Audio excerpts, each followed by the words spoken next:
இலங்கையில் இன்று வியாழக்கிழமை நடந்த அதிரடி மாற்றங்கள். நீர்கொழும்பு சிறைச்சாலை மோதலில் உயிரிழப்பு எண்ணிக்கை உயர்வு. வெளிநாடுகளில் வாழும் இலங்கையர்களுக்கு வாக்களிக்கும் உரிமை குறித்த முக்கிய தகவல். உலகையே பதற வைக்கும் அமெரிக்கா ஈரான் போர் பதற்றம். இவை அனைத்தையும் ஒரே வீடியோவில் தெரிந்து கொள்ள இந்த செய்தி தொகுப்பை முழுமையாக பாருங்கள். வணக்கம்.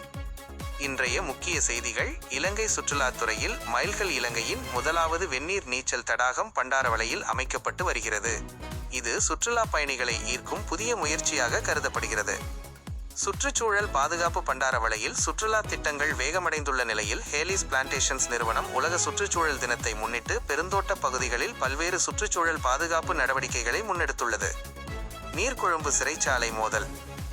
நீர்கொழும்பு சிறைச்சாலை மோதலில் உயிரிழந்தவர்களின் எண்ணிக்கை 28 ஆக உயர்ந்துள்ளது. சம்பவம் தொடர்பாக உயர்மட்ட விசாரணை குழுக்கள் நியமிக்கப்பட்டுள்ளன. சிறைகளில் நிலவும் நெரிசலை குறைக்கும் வகையில் சில வகை குற்றவாளிகளை வீட்டு சிறையில் வைக்கும் திட்டம் குறித்து அரசாங்கம் ஆலோசித்து வருகிறது. மேலும் சம்பவத்துடன் தொடர்புடைய கைதிகள் பிற சிறைகளுக்கு மாற்றப்பட்டுள்ளனர். பழைய போகம்பரை சிறை வளாகத்தை மீண்டும் பயன்படுத்துவதற்கும் அனுமதி வழங்கப்பட்டுள்ளது. அரசியல் மற்றும் சட்டம். முன்னாள் அமைச்சர் ஜகத் புஷ்பகுமார கைது செய்யப்பட்டுள்ளார். முன்னாள் ஜனாதிபதி கோட்டாபய ராஜபக்ஷவின் முன்னாள் தனிச் செயலாளர் சுகீஸ்வர பண்டாரவின் பிணை மனு நிராகரிக்கப்பட்டு ஜூலை 22 வரை விளக்கமறியலில் வைக்கப்பட்டுள்ளார். விவசாயிகளுக்கான அறிவிப்பு. யால பருவ அறுவடை தொடங்க உள்ளதால் நெல் கொள்முதல் நடவடிக்கைகளை உடனடியாக ஆரம்பிக்குமாறு ஜனாதிபதி செயலகம் விவசாய அமைச்சின் அதிகாரிகளுக்கு பணிப்புரை விடுத்துள்ளது. இந்திய பிரஜை உயிரிழப்பு. நீர்கொழும்பு சிறைச்சாலை மோதலில் உயிரிழந்தவர்களில் இந்திய பிரஜை ஒருவரும் இருப்பதாக இந்திய ஊடகங்கள் செய்தி வெளியிட்டுள்ளன. மத்திய வங்கியின் எச்சரிக்கை. உங்கள் வங்கி கணக்கு முடக்கப்படும் போன்ற போலியான குறுஞ்செய்திகளை நம்பி தனிப்பட்ட தகவல்களை பகிர வேண்டாம் என மத்திய வங்கி பொதுமக்களுக்கு எச்சரிக்கை விடுத்துள்ளது.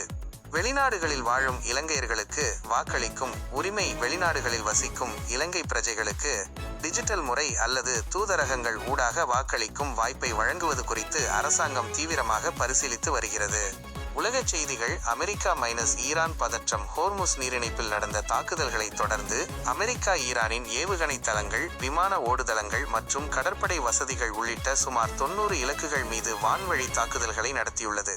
வளைகுடா நாடுகளில் பதற்றம். பதிலடியாக ஈரான், பஹ்ரைன் மற்றும் குவைத்தில் உள்ள அமெரிக்க தளங்களை இலக்காக கொண்டு ஏவுகணைகள் மற்றும் ட்ரோன்களை ஏவியதாக தகவல்கள் தெரிவிக்கின்றன.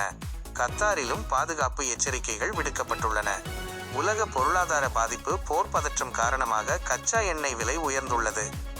ஹோர்முஸ் நீரிணைப்பு வழி போக்குவரத்து பாதிக்கப்படுவது உலக எரிபொருள் விநியோகத்தில் தாக்கத்தை ஏற்படுத்தும் என அச்சம் நிலவுகிறது.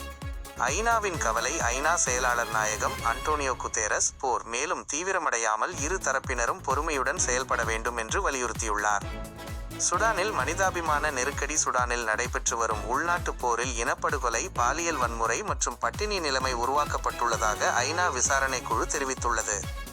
பிரான்ஸ் அரசியல். பிரான்ஸ் ஜனாதிபதி தேர்தலை முன்னிட்டு மரைன் லெப்பென் தனது அரசியல் பிரசாரத்தை தீவிரப்படுத்தியுள்ளதாக தகவல்கள் வெளியாகியுள்ளன. உலக பொருளாதார வளர்ச்சி. மத்திய கிழக்கில் நிலவும் பதற்றம் காரணமாக 2026ஆம் ஆண்டுக்கான உலக பொருளாதார வளர்ச்சி கணிப்பை சர்வதேச நாணய நிதியம் IMF 3.0% குறைத்துள்ளது. இதுவரை இன்றைய முக்கிய செய்திகள்.